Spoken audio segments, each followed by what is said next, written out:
캐릭터화시킨 인간의 감정을 재미있고도 심도 있게 다뤄서 많은 사랑을 받은 인사이드 아웃의 후속작이 9년 만에 나왔습니다. 1편에서는 기쁨, 슬픔, 버럭, 까칠, 소심 요 5가지 감정을 다뤘고요. 때로는 슬픈 감정이 기쁜 감정만큼이나 중요할 수도 있다, 이런 메시지도 있었고, 같은 상황에서도 여러 가지 감정들을 복합적으로 느낄 수가 있다, 이런 것들을 굉장히 잘 표현을 했죠. 가볍게 보면은 가볍게 그냥 재밌게도 즐길 수가 있고, 이런 의미들을 생각하면서 보면은 되게 심도 있게 어떤 심리적인 것들을 다룬 것 같아서 좀 감탄을 하면서 봤던 그런 작품인데, 이번 2편에서는 사춘기가 된 주인공 라일리에게 불안, 당황, 따분, 불업, 요런 4가지 감정이 추가가 되었죠. 그래서 제작 소식을 들었을 때는 감정 개수만 추가가 되어서 동어 반복을 하지 않을까? 이런 우려감이 좀 들기는 했어요. 왜냐면은 이 1편과 2편 사이에 이제 9년이라는 텀이 있었는데, 이때 제작됐던 픽사 작품들이 기복이 좀 있었거든요. 좋았던 작품들도 물론 있죠. 코코, 인크레더블 2, 토이스토리 4, 소울, 루카, 엘리멘탈, 이런 작품들은 좋았는데, 함정 카드들이 제가 굳이 작품명을 언급하진 않겠습니다. 버즈라이트 이어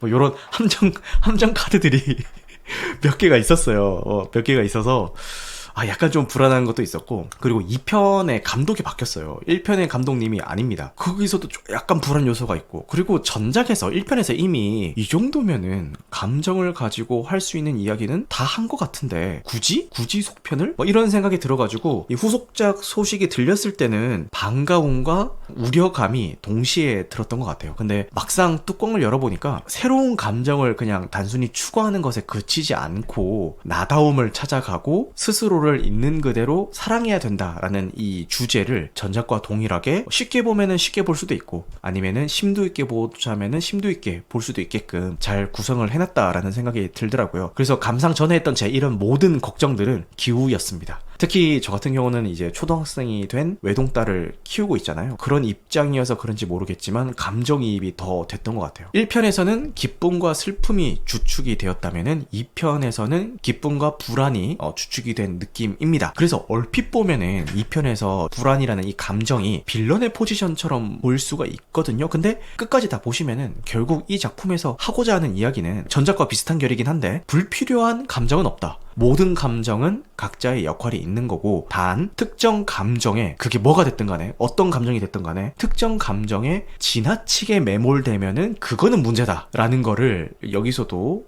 이야기해주고 있는 것 같습니다. 2편에서 그리고 있는 이 불안도 마찬가지죠. 이 적당한 불안감은 오히려 개인 발전의 동기가 될 수도 있는 거거든요. 예를 들어서 라일리 같은 경우에 이 불안이가 처음에 왔을 때 적당히 그냥 불안한 감정이 있었을 때는 그 아이스하키를 더 잘하고 싶은 마음에 새벽에 혼자 나가서 스스로 훈련도 하고 그런 모습을 보여주잖아요. 사실 그런 게 개인 발전의 어떤 발판이 될 수 있는 노력이에요, 이 불안에 의해서. 저희도 생각을 해보면은 시험을 앞두고 있다던가, 아니면은 입사 준비를 하고 있을 때 나 입사 못하면 어떡하지? 시험 망치면 어떡하지? 이런 적당한 불안감은 충분히 개인 발전에 도움이 될 수 있을 거라는 생각이 듭니다. 근데 방금도 말씀드렸던 것처럼 이 불안이라는 이 감정에 매몰되어 버리면은, 라일리도 마찬가지인데, 불안이 싹 터서 생긴 신념이 어떤 개인의 발전과 연관이 된다기보다는 난 왜 이럴까라는 어떤 자기 파괴적인 생각이 머릿속에 심어지게 된단 말이에요. 예를 들면 이런 겁니다. 나 시험 망칠 것 같으니까 공부 열심히 해야지. 이거는 긍정적으로 이 불안이라는 감정이 작용이 됐다면은, 나는 시험 망칠 거야.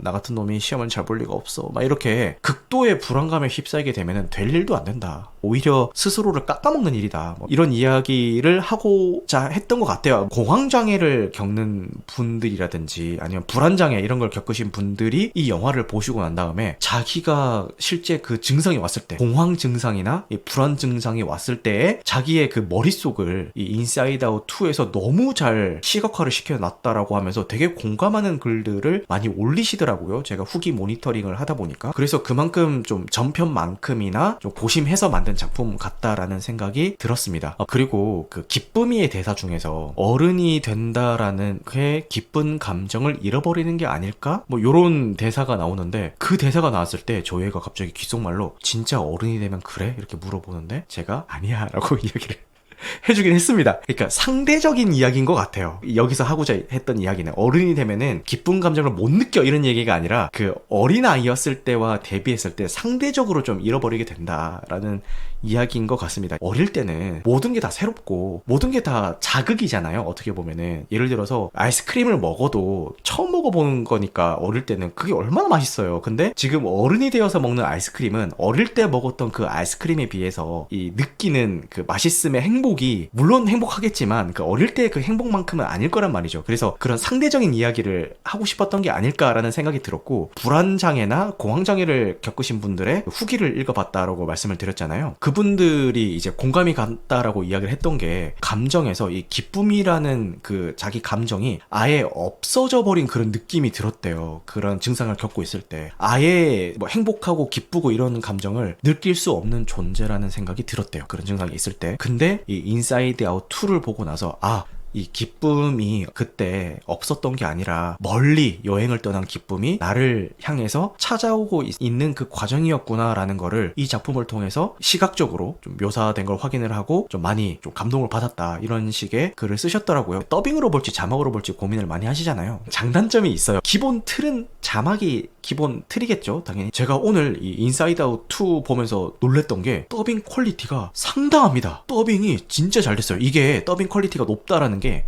단순 그 성우들의 연기력을 이야기하는 게 아니라 녹음이 진짜 깔끔하게 잘 됐어요. 이거는 녹음도 잘 된 거고 배우들의 딕션도 굉장히 좋았다라는 뜻입니다. 어느 수준이냐면은 자막이 없음에도 어느 대사 하나 놓치는 거 없이 귀에 쏙쏙 들어와요. 저 진짜 놀랐어요. 더빙 퀄리티가 진짜 잘 돼 있으니까요. 더빙을 고민 중이신 분들은 한 번쯤 도전을 해보시는 것도 추천을 드리겠습니다. 전작이랑 이번 작품에서 동일하게 하고 있는 이야기는 뭐 필요 없는 감정은 없다, 이런 이야기인 것 같은데, 이번 작품에서 거기에 추가로 하고 있는 이야기는 필요 없는 경험도 없다라는 이야기도 추가로 하고 있는 것 같아요. 기쁨이가 라일리의 굴욕적인 기억들이 있잖아요. 뭐 좀 부끄러웠던 기억들, 이런 것들을 이제 기억의 저편으로 다 넘겨버리거든요. 근데 이제 영화의 마지막에 가서는 그런 기억들조차 하나로 다 모여서 지금의 라일리의 신념과 정체성을 형성하게 되는 거예요. 무조건 좋은 기억만 가지고 내가 잘했던 기억, 긍정적인 기억, 이런 것만 내 머릿속에 남아있다라고 해서 이제 올바른 인격체와 자아가 만들어지는 건 아니다. 내가 때로는 실수하고 때로는 내 스스로가 좀 부끄러운 일이 있을 수도 있겠지만 그런 것들은 무조건 덮어놓고 기억에서 잊기보다는 그런 경험들조차도 하나의 자양분이 되어서 지금의 나를 만들어주고 나의 신념이 생기게 된다라는 거를